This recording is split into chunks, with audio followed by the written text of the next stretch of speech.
Go for it. Okay, let's call this meeting to order.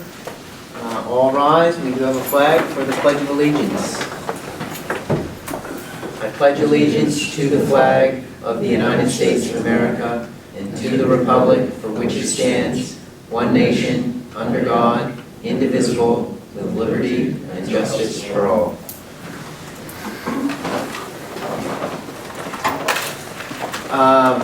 No comments per se. We'll keep this rolling along. It's a nice summer evening out there, and hopefully we'll get a chance to enjoy some of it. We'll move on to approve and amend minutes of June 23rd, item 4.0. I move to approve. Motion to approve by Steve. Second that motion. Second by Bill. Any further discussion? Any changes? Take a minute to review. Anybody have anything? Okay, all those in favor of the motion to approve, raise your hand. That passes. Okay, item 5.0, adjustments to the agenda. I know of one. Oh, no, I don't know of one. It is there. Okay. Any adjustments on your, okay, no adjustments to the agenda. We will just skip the first public session and we will move on. There are no staff reports. Okay, past 7.0, cruising along tonight, folks.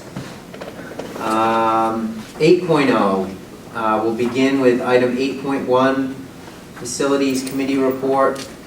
Bill? Facilities Committee met this morning and started the review of the notes from the 4 public meetings that we had.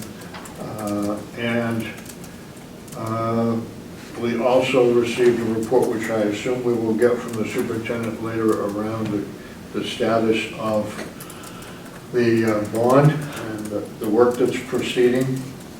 And a meeting which occurred up in Augusta last week relative to Morse High.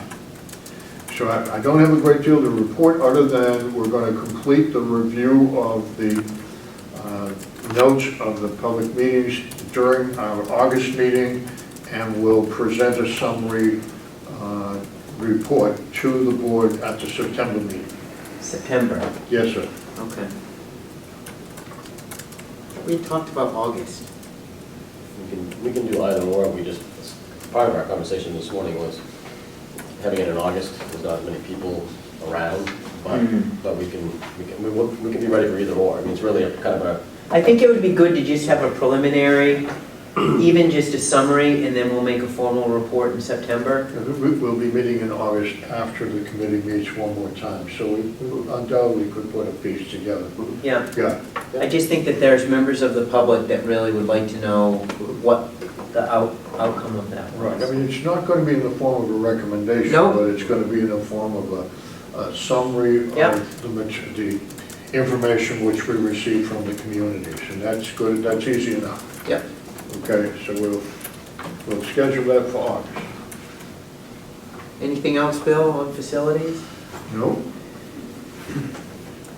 Any questions for Bill? I'm ready. All right. Item 8.2, Finance Committee Report. Steve? The Finance Committee met at the end of June. I don't have the specific date, but I think it was the last week of June. And we took the opportunity to say goodbye to Ruth, who was just about leaving us at that point, and welcome Deb on. And we also took a look at the initial projections, very rough estimates of what our budget, what expenses and revenues might look like in the 14-15 budget. And Deb provided those estimates to us, and we discussed those for a period without any action on the part of the committee. And that was it. And we are going to miss our July meeting at this point. Any questions for Steve?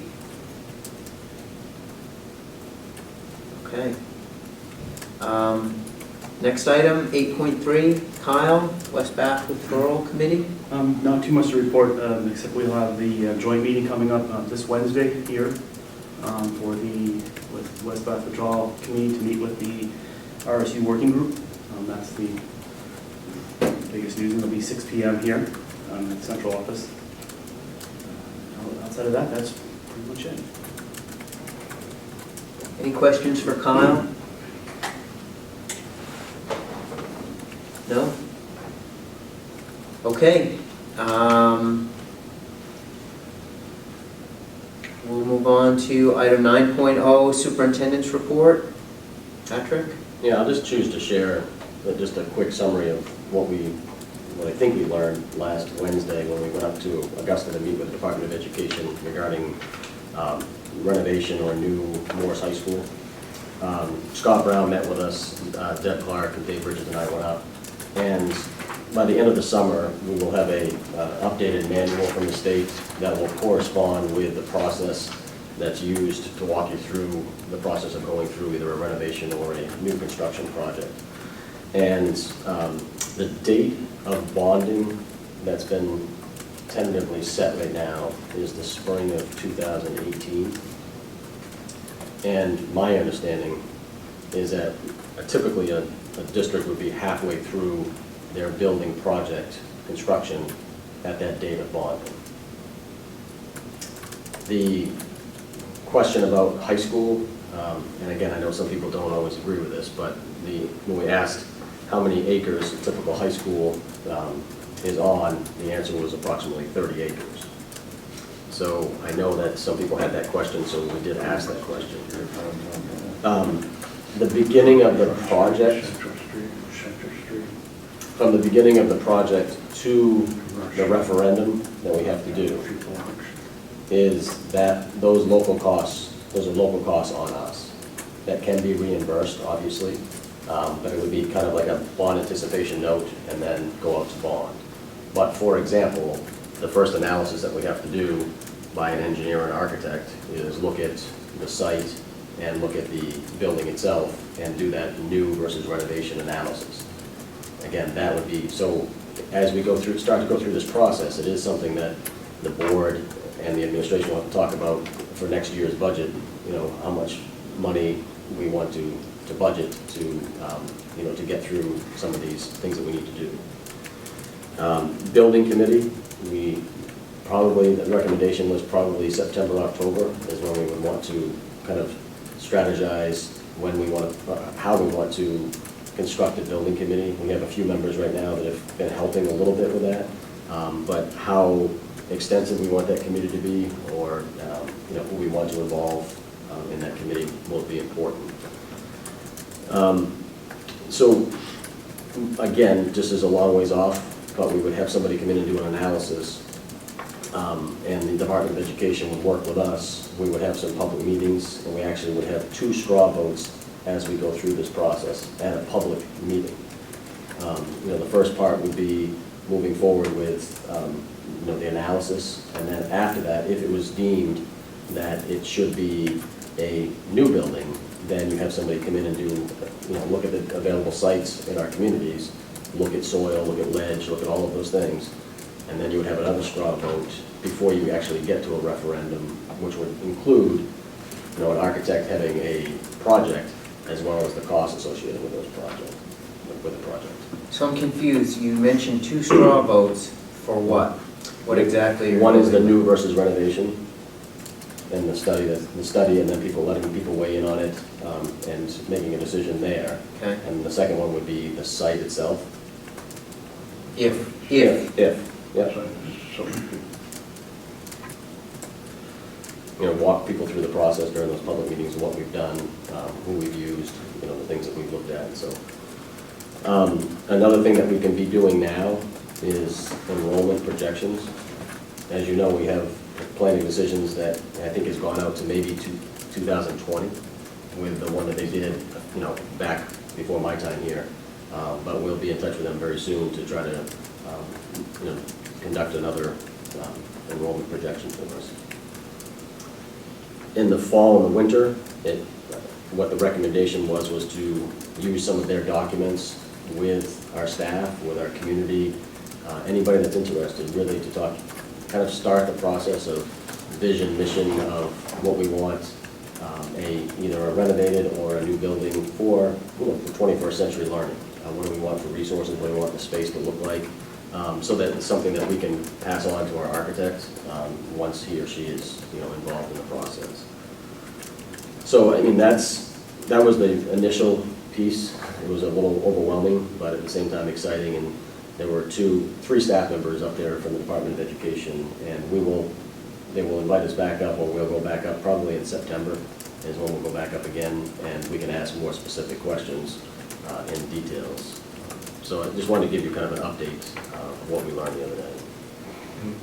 Any questions for Patrick? Bill? Just the upfront appropriation that would be necessary to get the ball rolling, that would be in 15, 16 budget year? Yes, it would be next year's budget year, and, it's, when we go back up, I think we're going to spend some time talking about, the cost of certain things, vernal pool, we have to, if we're going to look at different sites, we're going to look at, that's another thing to come in. So they really just kind of laid out things that we need to keep an eye on, things that we need to be cautious of, because there's building projects 6 going on right now, they're about halfway through, and really cautioning us how some projects have been very successful, and other ones, they haven't met some timelines, so therefore it delays the project. So there's a lot that can go very efficiently here, and there's a lot that can so to speak, go wrong. Interesting aside, there's a summer visitor whom I spoke with after we met this morning, talked about the process that we were going to be going through. And his community just built a new high school, utilizing the entire design and plans of a previous high school 2 years ago, and saved all of the design money. Interesting. And I guess it worked, that things up and functioning. But there's more than one way to save a buck. Jen? If the decision would be to replace, would part of the financial evaluation be, would we sell? Could we sell the old building? I mean, is that part of the funding scheme? Does the RSU, the RSU owns the building, so it therefore could sell that building, and there could be revenue from that does that happen? Yeah, I don't know the answer to that at this point. It's also, as part of facilities studies, the conversation has also been, if that were to ever happen, is it a building that, or a part of the building, could it be used for something else for the district? Right. So, I think there's probably a lot of unanswered questions of what it could be used for, in the future as well. Okay. When were you hoping to get the building? No, this, I would say by October. When I say next year. I'm sorry, yeah. In September. Yeah, I would say September, October. Is there a way we can maybe query some of those ongoing billings right now to see what that initial cost was? For them to get an estimate? Say that again.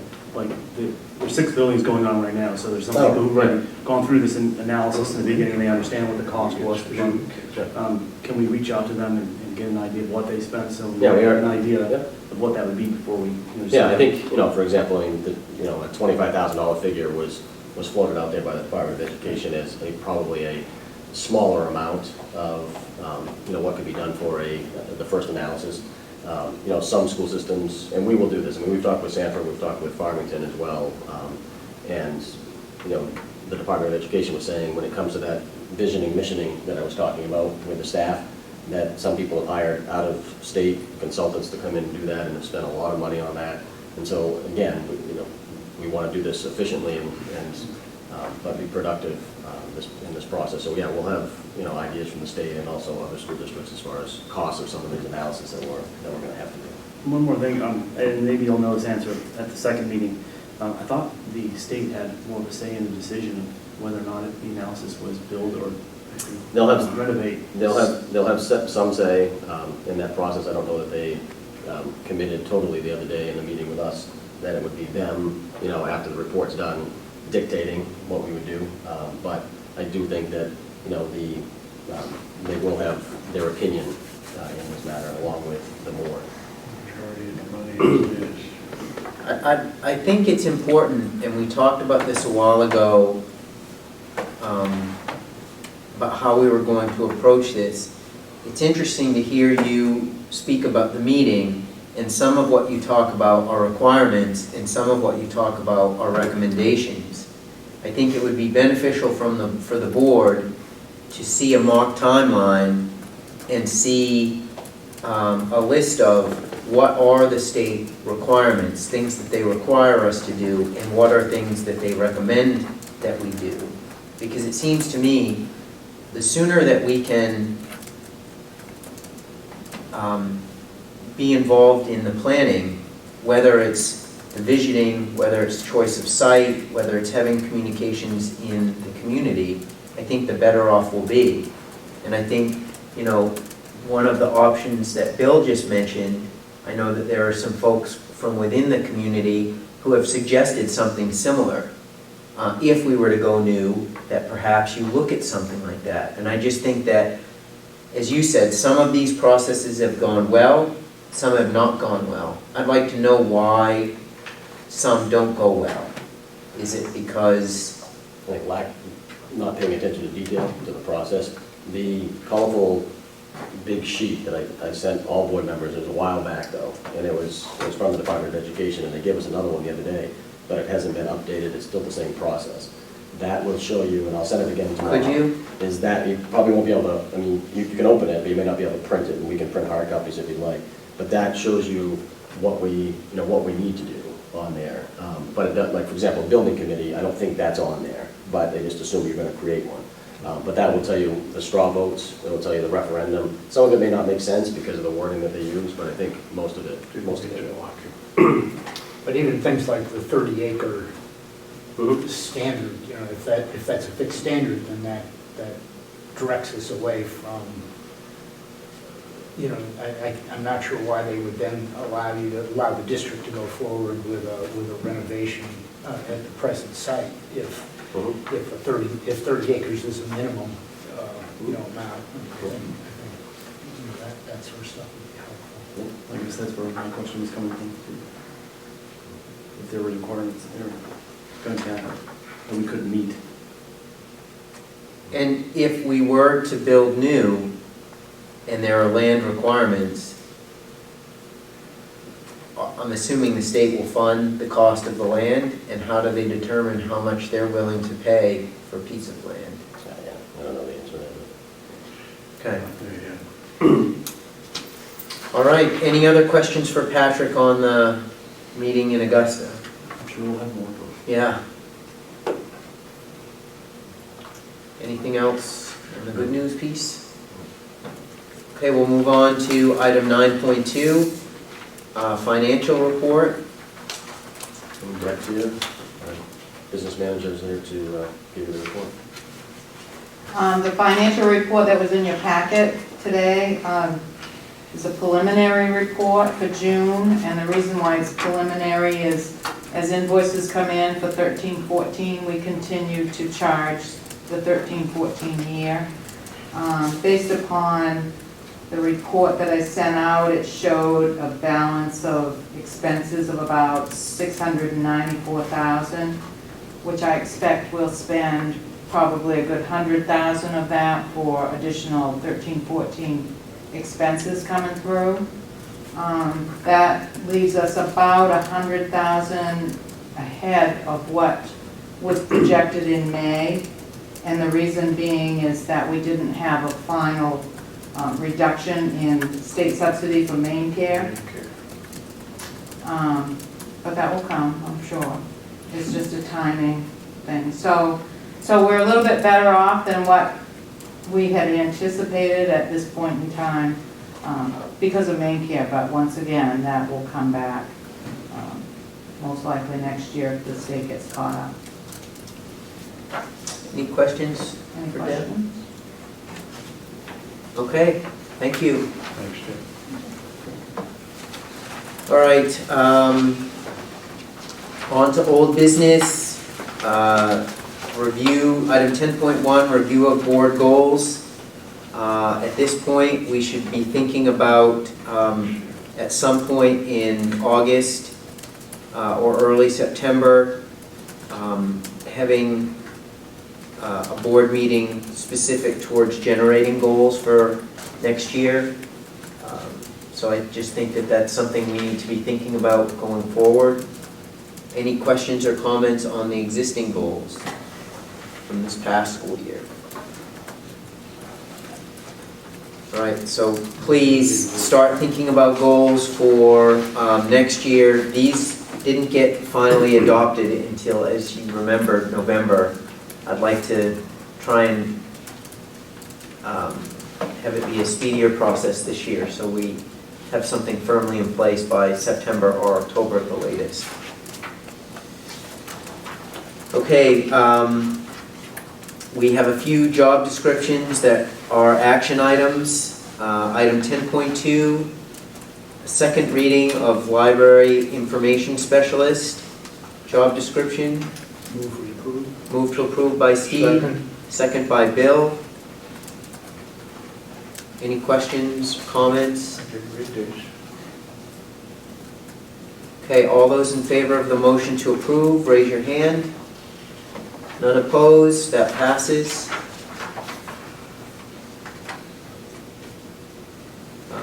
Item 10.3, second reading of assistant principal's job description. Move approval. Move to approve by Alan, 1 second. second by Kyle. Any comments, questions on this one? All right, all those in favor of the motion to approve, raise your hand. None opposed, that passes. Okay, item 10.4, second reading of social worker job description. Move to approve by Steve, Second. second by Bill. Any questions, comments on this one? Okay, all those in favor of the motion to approve, raise your hand. That passes unanimously.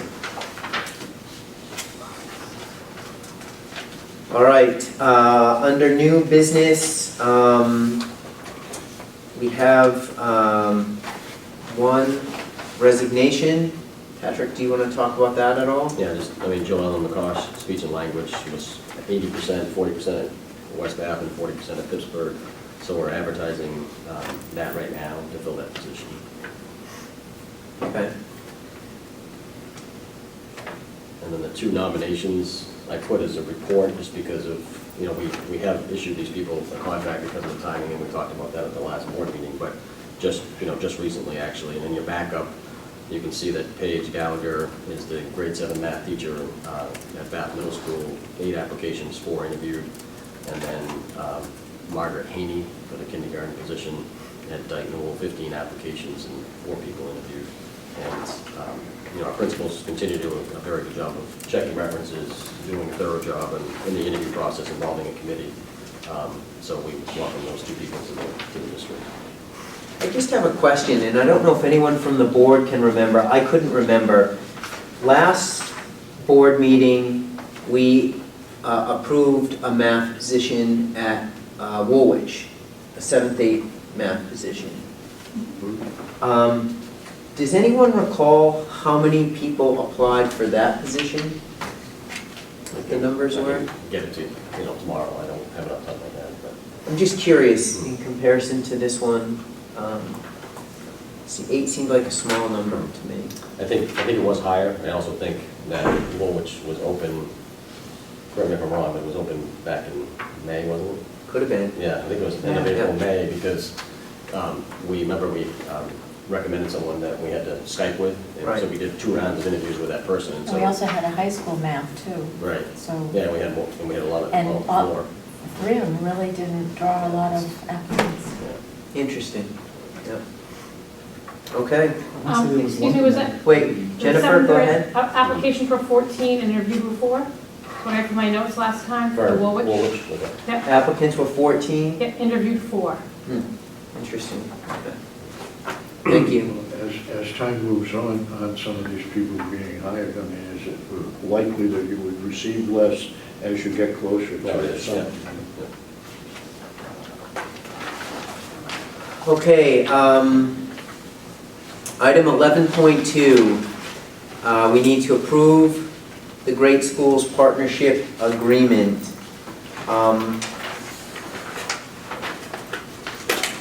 You all have that agreement. This is an action item. Is there a motion? So moved. Move to approve by Dave. Second by Steve. Any discussion on this? Any comments on this? I could just say a few things. Would you? Is, remember Ken Templeton came back in April and kind of provided you with the first, I guess I would say, educational topic, about what we're doing. And I know he reviewed the progress that we made for this year, as well as the progress goals that we have in mind for next year, and that's part of their embedded in the contract here. Again, really this is about being clear about what students know and are able to do and the standards. And if you remember, this year we have brought in literacy standards. We should be bringing you more literacy standards for K-8 as well as math standards.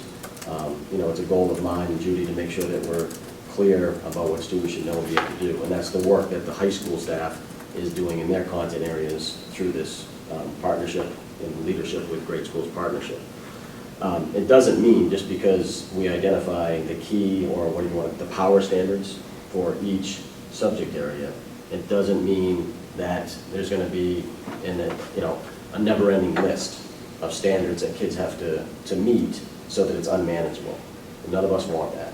But at the same time, we should be prioritizing what's the most important things for them to know and be able to do in calculus or in algebra or whatever subject area it is. Then teachers still have the flexibility, as well as students still have the flexibility. If a student wants to show mastery of or meet a standard, then they can choose to do it in a PowerPoint, they could choose to do it in some other type of presentation, paper, pencil, whatever it may be, project.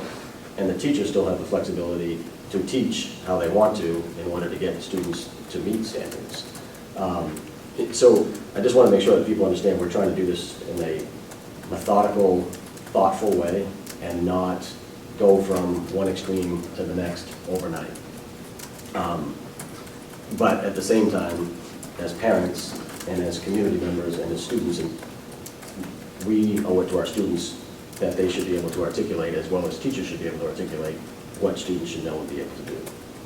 So we still have some work to do. You can see the goals in this Great Schools Partnership outlined for this year. Some of it goes right back to our conversation in April, and I think Steve was talking with Ken about that at the meeting, was one of them is that community education and engagement, trying to, educating people on what this means. One thing that we are planning to do, or we are doing, is that we know we need more time to focus on this. In that 4722 in statute, it talks about by 2018, which is its incoming freshman class. The Department of Education sent something out, I think it was in June, that they have listened to school districts and said that you can apply for a waiver, and it wasn't just a waiver, it was 6 different options. We're looking at option number 5, which grants us an extension to 2020. And there's also components of that we have to meet. So number 1, we have to be already started this work, possibly have a partnership like we do with Great Schools Partnership, and making progress. And then we have to provide them with a implementation plan every year. And then the Department of Education also comes down and meets with us on an annual basis until that time. So there's conditions, and we probably will bring that to you in August, because one of the stipulations, if you're asking for an extension, is every board in the state of Maine has to have their board vote on that. So I'll provide you with a little bit more detail on that, so that maybe we can bring it to you in August. We're still working through the process and talking with them about which option would be best for us. Any questions for Patrick on this? Jennifer? All this work, does this go towards a standards-based reporting in terms of report cards? I mean, there's always that seems to be the question for teachers and for parents. Yeah, I think some systems in the past have gone right to that. Right. And I personally feel that's premature. this is my own personal bias, I think that we need to stay with, a credit system as well as, a grading system that makes sense to people. However that may be, I've seen it done differently in different schools. So I personally don't see that changing unless I can be convinced, and it's not just my voice, it's yours, it's the board and high school staff and parents. But I think we have a lot of good practices in this system educationally, and I don't think we need to upend everything. I think one thing we do need to be more cognizant of, not just here in our district, but everywhere, is that when we have these standards and we're clear about them, that students get multiple opportunities to meet those standards. I think we do that to some degree, but we need to do a better job of that. It's not always just the classroom teacher's responsibility to do that. It's, having RTI system in place and other mechanisms of support for students. Any other questions?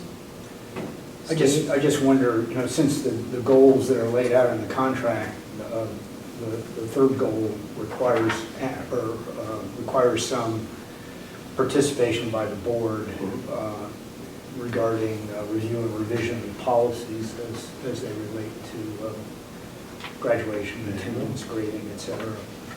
And I just wonder whether, instead of, I think the presentation that Ken made was useful. It came late, I'll say late in the year, and I wonder if it might not be helpful and useful for both the community and the board to get a presentation or a discussion of specific elements that are part of the contract and what the district's objectives are, and look at those up front. At the onset of the contract, so that we have a good sense of what it is we're trying to accomplish here, and then when we visit it at the end of the year, we can perhaps be in a better position to judge or evaluate the success of the relationship with great schools. So I'm just wondering whether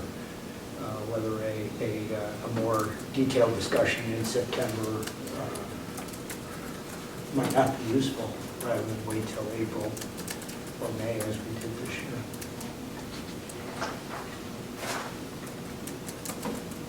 Yeah, it's up to the board. I'm not sure. I mean, these 4 goals outlined here, Ken or, another coach from the Grade School Partnership can come in, at any time that, you might, I don't know, December is better, so that, there's some work on these goals that's been done, or, whether we're up front in September. I would think that it makes sense to have something sooner, especially for the public, to have another public hearing. There seems to be a lot of confusion and No, we'll definitely, education on the topic. yeah, we're definitely going to have number 4, outside of the board, as well. We're going to have some, evening meetings just for, anybody really, community members, parents that want to come in. Yeah, if I guess, it might accomplish what I'm thinking of, and part of my concern also would be to assure the community, as Kyle sort of alludes to, assure the community that we're sort of directing this thing rather than being directed by it, if we deal with it up front. And maybe it doesn't require Ken to come in, maybe it's just a presentation from Judy or from you or from another coach, and just walk through the goals and what we hope the district will accomplish in the 14-15 year under the contract. And then when we come back and look at it in September, or rather in May or April or May, it might be a little bit more opportunity to be a little bit more reflective on our part, having discussed where we start from, then we can take perhaps a better look at where we end up.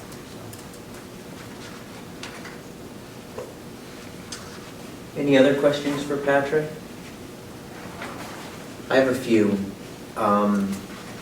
Just specific to the contract, under that goal number 4,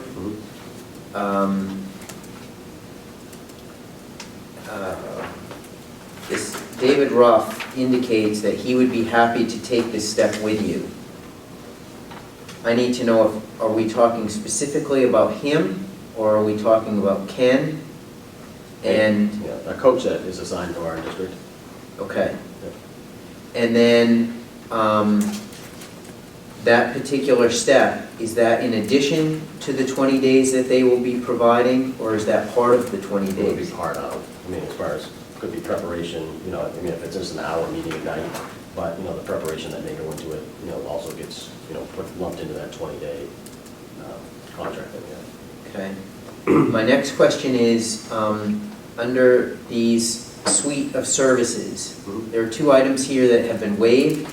Is it the cost that has been waived, or the service that has been It's waived? the cost that has been waived, and, So we're receiving the service. yeah, we can choose to use those. I mean, I think it was a year before I got here, the I walkthrough is really kind of a, using technology, a system that they have designed to have, it's really geared to have staff members go and visit other staff members, and the principal can do it as well, and you are filling out some forms on your iPad or your phone that talks about the different instructional practices that you're seeing, and then you can look at the end of a year or after half a year and look at the trends that you're seeing as far as instructional and assessment practices in classrooms.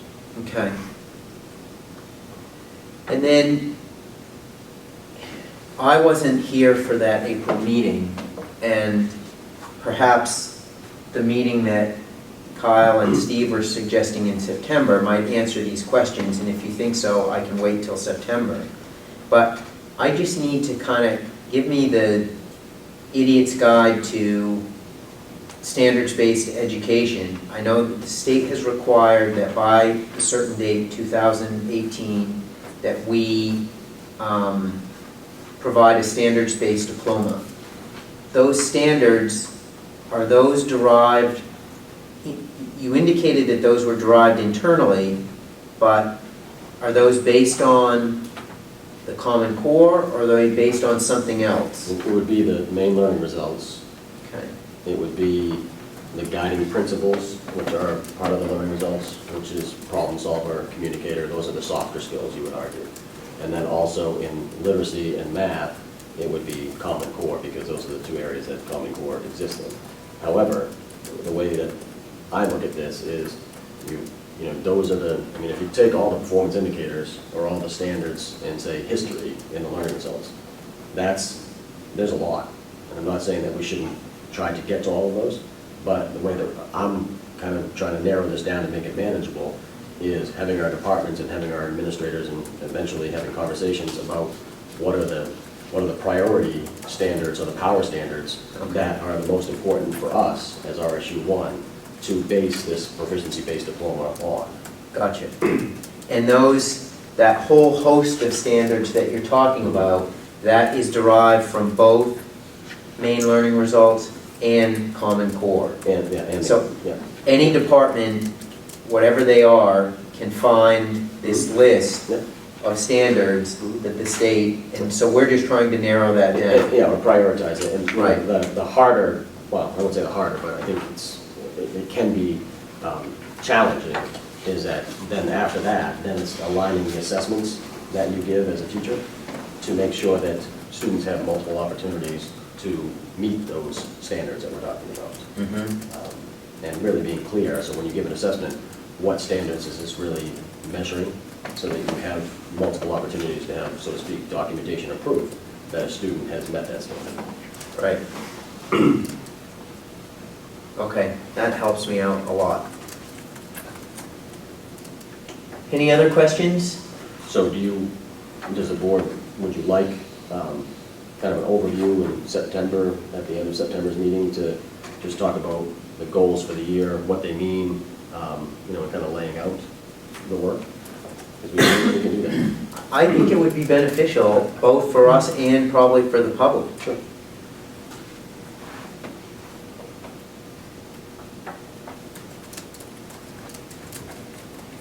So there's a motion on the floor right now to approve the contract from Great Schools Partnership. Any further discussion on that? All those in favor of the motion to approve, raise your hand. None opposed, that passes.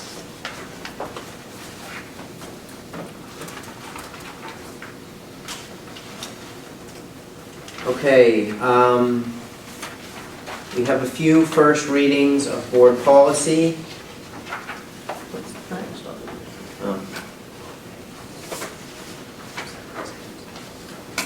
Oh. Just say, I'm sorry. Okay. No, it's good. Can we use your name for executive session? Oh, It's okay. probably, but yeah, we can stay here. It doesn't, Okay. I can look at the calendar out there.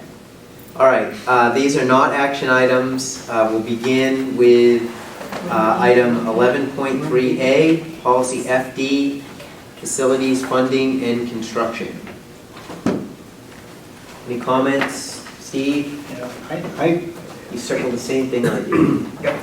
maybe for different reasons. Go ahead. But anyways, you know, in the second paragraph, it refers to the low bidder, and then refers to the state's code of fair practices, which, because of the parenthetical, I assume just deals with equal opportunity employment. And there are cases when, yeah, the low bidder is the low bidder, but not necessarily the best contract for the district to accept. And so I wonder if we insert the term responsible, in other words, just have it read low responsible bidder, Or lowest or responsible? lowest responsible bidder.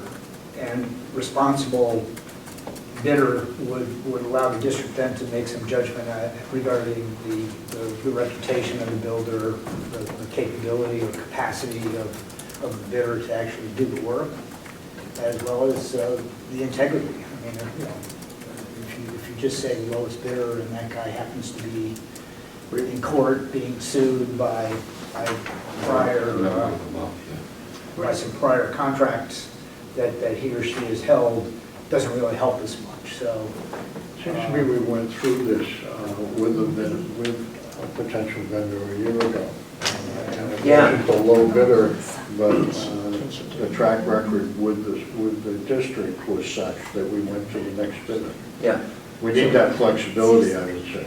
So I It's think- covered in the who meets all requirements, and if we define the bid going out, in that bid, we define it properly, we can define those, the flexibility and what we expect out of that vendor. I would agree with you, but I do think that the language as it is here, it could be binding. And while,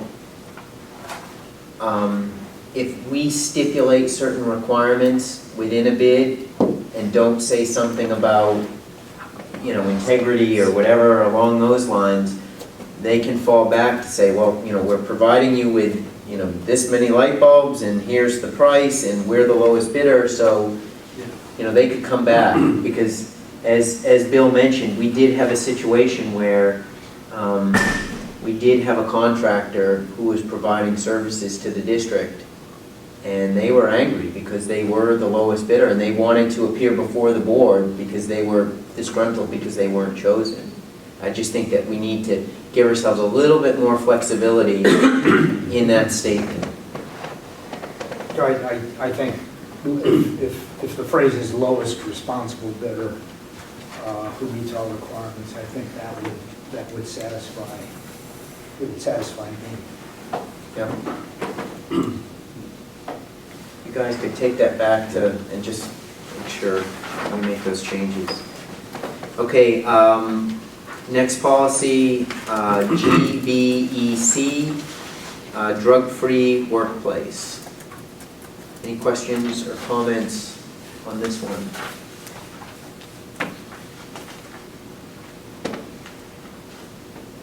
To me, there seemed to be language here that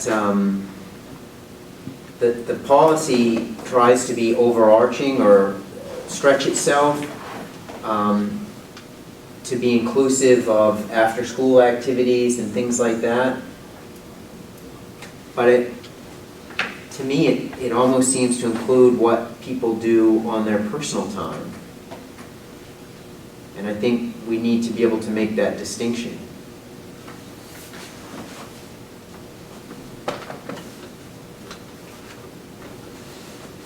because it says,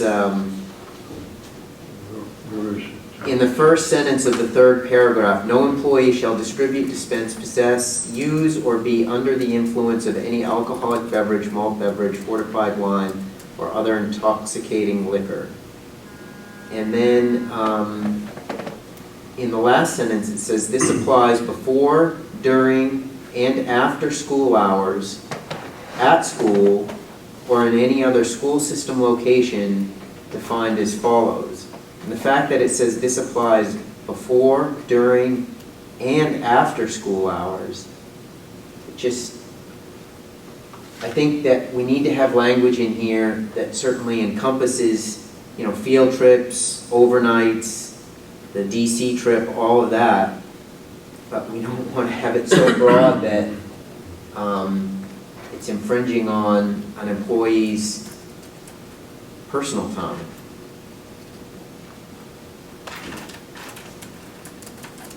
Does anybody else think that's necessary, or is it overkill?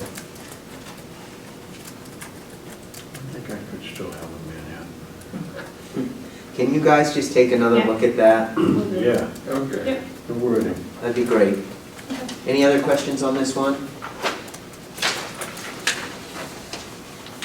Oh, I'm sorry, and the last thing I had, on the back of it, under communication, it says a copy of this policy is to be given or mailed to all current employees and to new employees, and is to be posted in appropriate locations throughout the school system. Is this true? Do we post this? I believe we do, but I'll I'd like check. to know where it's posted. It's one of those things, if we say we're doing it, I wonder if we actually are doing it.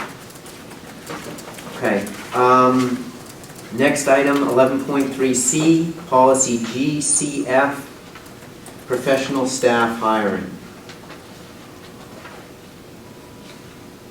Any comments on this one? Questions?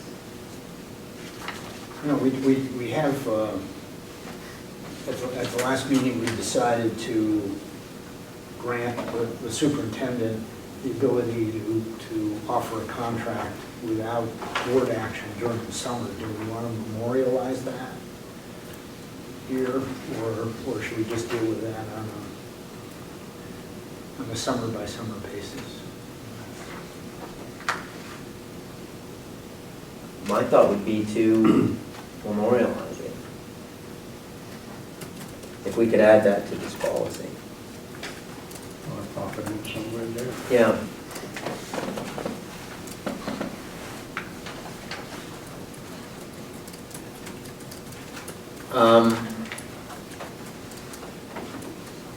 I had a couple of questions.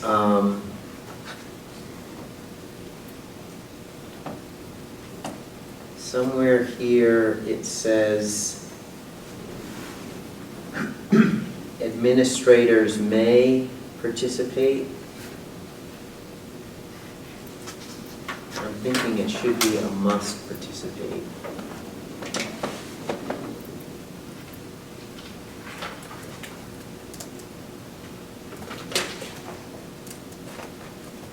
Oh, here we go. Under item C, that's now been crossed out, interview and selection procedures shall assure that an administrator has the opportunity to aid in the selection of any staff member who will work under his or her supervision. I almost feel like as the board, we should require an administrator to be part of that committee. If they're hiring someone that works within their building or is under their supervision, they must participate in that. I think it was just a rewording from the policy committee. They didn't like the wording up top, so I mean, just saying interview and selection procedures shall assure that an administrator has the opportunity. So it was just a... I don't know about this has the opportunity. I think there should be stronger language in there that requires if an administrator, if the person that's being hired falls under a particular administrator, that administrator should participate in that process. Shall aid in the selection. Or shall participate in the selection.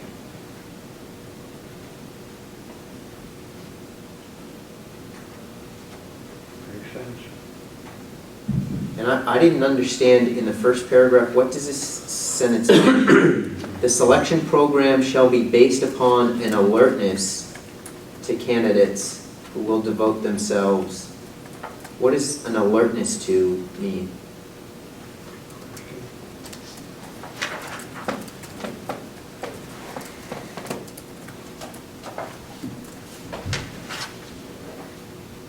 Can you try rephrasing that? Because I don't know what that means. Where is that? It's in the first Right paragraph, up there. the second sentence. Yeah, alertness. The selection program shall be based upon an alertness to candidates who will devote themselves. Does it mean anything to you? Okay. Attention to or something like that. Yeah.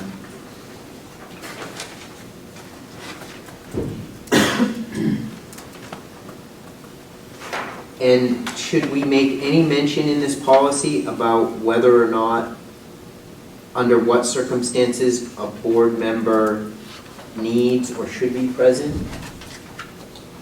I personally think it needs to be part of our policy. Okay. You know, we do it when it's appropriate. All right, any other questions on that one? Okay, we'll move on to item 11.3D, policy GCK, professional staff assignments. Questions, comments on this one?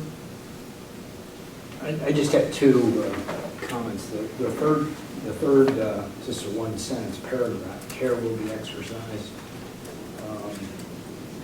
I don't know, I really don't know why that's there.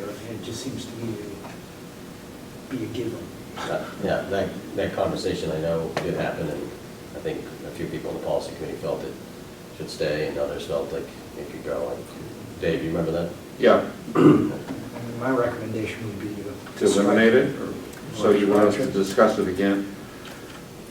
What do you, Unless you would just want to make the statement that the schools will be staffed with the most effective teachers that are available, something like that. But to say that we're going to take care to assure that they're effective seems to me to be an abrogation of responsibility.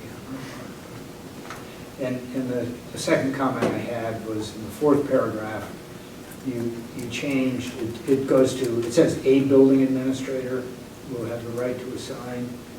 And the way it's proposed here, my reading is that it doesn't necessarily have to be, this wording suggests it doesn't necessarily have to be the administrator from the building in which the assignment would actually take place. It just says that an administrator would make the assignment.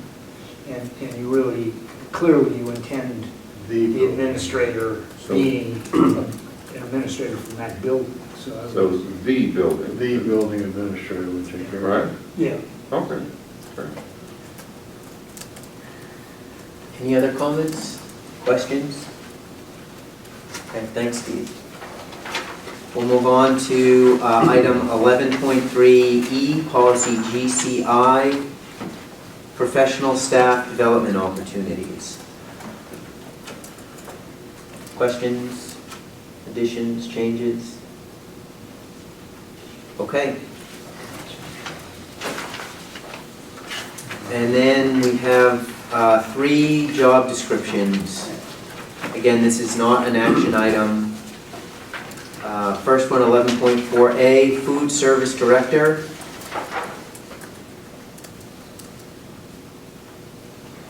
Any comments on this one?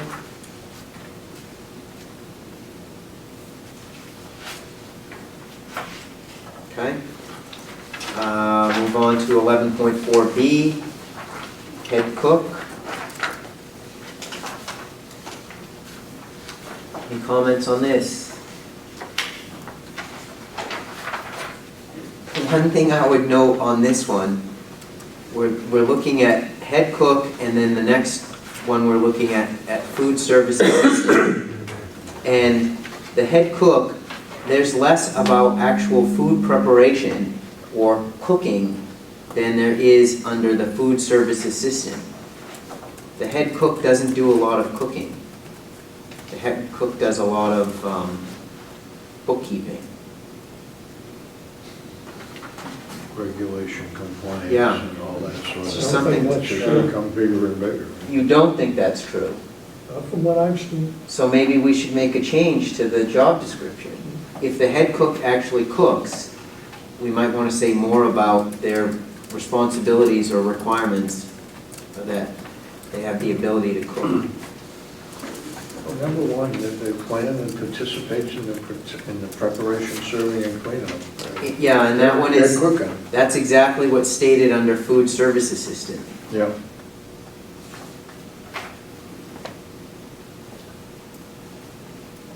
I don't know, Alan, what do you think? The one school I'm most familiar with, obviously, is Dyke Newell, and the head cook is the one that does the main cooking. There's a lot of preparation done by the assistant and myself as a volunteer, but Yeah. Has this been run by our food services director? Yeah. Is It has. she in agreement with the wording? Yeah, I'll take it back to her again, but we always involve whoever is in that role to. Yeah, I just point out to her that No, well, the cooking piece of this matches what a food service assistant, they basically have the same, should be a little bit more, I think, more requirement for the head cook if they're doing more of the cooking. Have her take a look at it. All right, anything else on this one? Okay, and then 11.4C, food service assistant. Any additions, changes? Okay. Public comment. Anyone from the public like to speak? Okay. We'll move on to item 13.0, executive session. The purpose of this executive session is for consultation between the school unit and its attorney. Is there a motion to move into executive So, session? Mr. Chairman. Moved by Bill, Second. second by Dave. Any further discussion? All those in favor of the motion to go into executive session, raise your hand. All right. We're now in executive session. I guess, B, is it B, Deb? B is available. I mean, A is empty, but there's papers all over the table, so. So we'll move on to B.